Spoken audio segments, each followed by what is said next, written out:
وقت کافی زیادہ ہوا ہے اور عنوان بڑا وسیع ہے، شان پنجتن پاک، اس لیے کہ ان پنجتن میں ایک ہی شخصیت کی زندگی کو اگر بیان کی جائے تو لوگوں کی زندگیاں ختم ہو جائے لیکن ان کی شان ختم نہیں ہو سکتی۔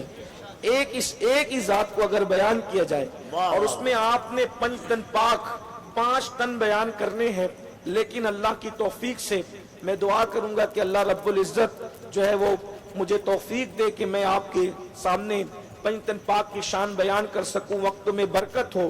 اسی مناسبت سے میں نے قرآن مقدس کی اس آیہ کریمہ سورۃ الاحزاب سے تلاوت کی ہے جس کو اہل علم، اہل دانش، اہل عشق آیہ تطہیر کہتے ہیں، اور یہ خاصہ ہے اہل بیت نبوت کا کہ اللہ رب العزت نے ان کے لیے آیہ تطہیر بھی نازل فرمائی، ان کے لیے آیہ مودت بھی نازل فرمائی اور ان کی محبت کو ہم پہ فرض کر دیا ہے۔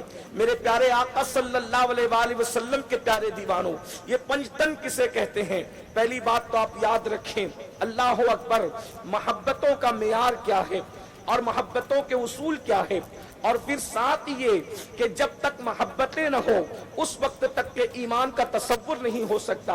اور جن کا ذکر لے کر ہم بیٹھے ہوئے ہیں یہ وہ لوگ ہیں جن کی محبت اصل ایمان ہے، جن کی محبت عین ایمان ہے، جن کی محبت دلوں کی زندگی ہے، جن کی محبت تقدیر کو سنوارنے کا ذریعہ ہے، جن کی محبت وہ ہے کہ اللہ کے رسول صلی اللہ علیہ وآلہ وسلم فرماتے ہیں، ترمذی شریف کی حدیث ہے، آقا ارشاد فرماتے ہیں کہ جو مجھ سے اور یہ سو رہا ہے اس سے اور فاطمہ سے، حسن و حسین سے، یعنی پنجتن سے محبت کرے گا، اللہ رب العزت جنت میں اس کو اس درجے میں رکھے گا جس درجے میں میں محمد ہوں۔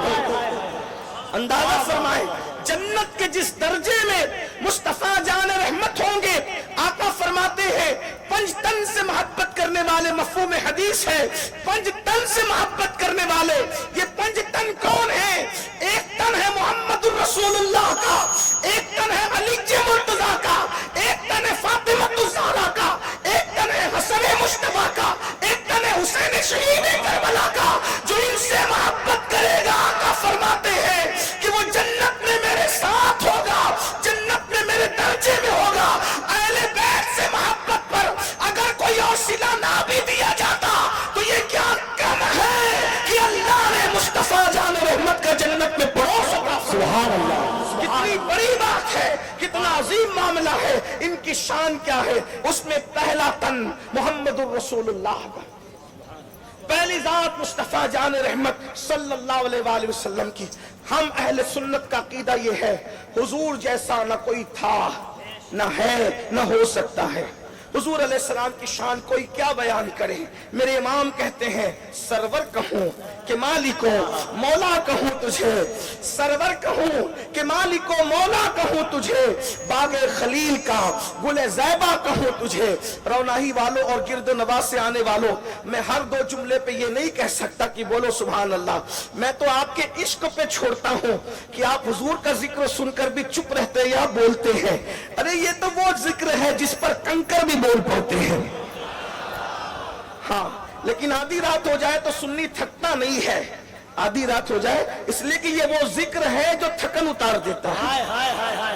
اندازہ فرمائے، امام کہتے سرور کہوں کہ مالک و مولا کہوں تجھے، باغ خلیل کا گل زیبا کہوں تجھے، حرمہ نصیب ہوں تجھے امید کے کہوں، جانے مراد، مراد نہیں، فرمایا جانے مراد۔ مراد اور جانے مراد میں فرق ہے، اور کتنا بڑا فرق ہے، زمین اور آسمان سے بھی بڑا۔ اس لیے کہ مراد اس کو کہتے ہیں، مراد اس کو کہتے ہیں جس کو انسان چاہتا ہے، اور جانے مراد اس کو کہتے ہیں کہ اس کے بغیر مراد مراد نہیں ہوتی۔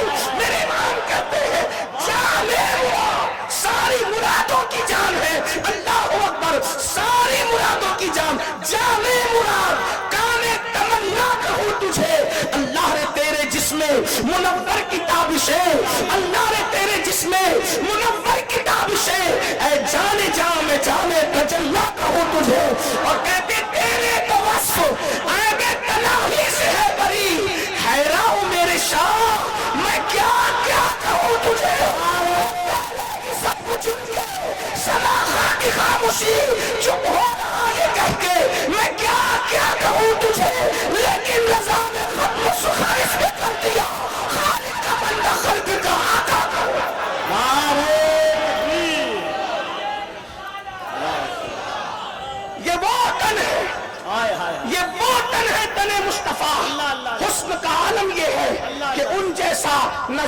چشمے فلک نے دیکھا نہ پشت زمین نے دیکھا. ان کے حسن کے بارے میں کہا گیا، حضرت حسان کہتے ہیں کہ آپ جیسا کسی ماں کی گود میں آیا ہی نہیں، کسی ماں نے آپ جیسا جنم دیا نہیں. توجہ کرنا، اب میں پنجتن کی شان بیان کرنے لگا ہوں، لیکن پہلے توجہ کرنا حضور کی شان کیا ہے. پہلا تن حضور علیہ الصلوۃ والتسلیم. حسان کہتے ہیں وَأَحْسَنُ مِنْكَ لَمْ تَرَ قَطُّ عَيْنِي وَأَجْمَلُ مِنْكَ لَمْ تَلِدِ النِّسَاءُ خُلِقْتَ مُبَرَّأً مِنْ كُلِّ عَيْبٍ كَأَنَّكَ قَدْ خُلِقْتَ كَمَا تَشَاءُ. حضور آپ جیسا حسن والا میری آنکھوں نے دیکھا ہی نہیں، آپ جیسا حسن والا میری آنکھوں نے دیکھا ہی نہیں. آنکھیں کیا دیکھتی ہیں؟ آپ جیسا حسن والا پیدا ہی نہیں ہوا، آپ جیسا حسن والا پیدا ہی نہیں ہوا. حضور کا حسن ایسا تھا، صحابہ کہتے ہیں کہ اگر اللہ قرآن نازل نہ بھی کرتا تو حضور اتنے خوبصورت تھے کہ لوگ حضور کو دیکھ کر ہی مسلمان ہو جائے. علامہ عبد الرحمن جامی کہتے ہیں آیات قرآن ابرویت، تفسیر قرآن گیسویت، روئے تو قرآن ما ایما توئی ایما توئی. اور میرے امام اس کو اردو کے پیکر میں یوں ڈھالتے اللہ کی سرتاب قدم شان ہے، انسان نہیں انسان وہ انسان ہے. یہ قرآن تو ایمان بتاتا ہے انہیں، ایمان یہ کہتا ہے میری جان ہے. یہ اندازہ فرمائے حضور کا حسن کیا تھا، ان جیسا کوئی ہے ہی نہیں. حسان بن ثابت کہتے ہیں یا رسول اللہ ہر عیب سے پاک. اگر آپ کی توجہ ہے تو غور کریں، یہ صحابی کا عقیدہ ہے. ہر عیب سے پاک اللہ نے آپ کو پیدا فرمایا، یعنی جو عیب ہو سکتے تھے وہ سارے عیبوں سے اللہ نے اپنے محبوب کو پاک کر دیا. اور آگے بڑھ کے یہ بھی کہوں جتنی خوبیاں ہو سکتی تھی وہ ساری خوبی اللہ نے اپنے محبوب کو عطا فرمائی.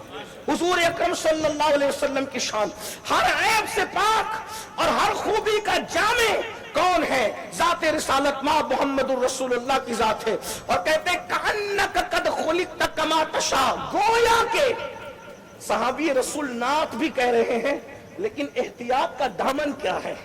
کہتے کأنک، گویا کہ آپ جیسا بننا چاہتے تھے، آپ جیسا بننا چاہتے تھے خدا نے آپ کو ویسے ہی بنایا. یہ حضور علیہ السلام کی شان، اس لیے حضور جیسا کوئی نہیں. حضور اکرم صلی اللہ علیہ وآلہ وسلم کی شان میں یہاں تک آیا کوئی دنیا میں کتنا بھی خوبصورت ہو، کتنا بھی، تو اگر وہ مسواک نہ کرے تو اس کے منہ سے بدبو آتی ہے، اگر نہ نہائے تو اس کے پسینے سے بدبو آتی ہے. لیکن یہ میرے نبی کی شان ہے کہ حضور کے پسینے سے خوشبو آتی اور اتنی آتی کہ اگر دلہن کو ملے تو دلہن مہکتی ہے اور دلہن مل لے تو اس کا پورا خاندان مہکتا ہے. یہ حضور علیہ السلام کا حسن ہے. اور پسینہ بھی اللہ کے رسول علیہ السلام کو بے ترتیب نہیں نکلتا تھا.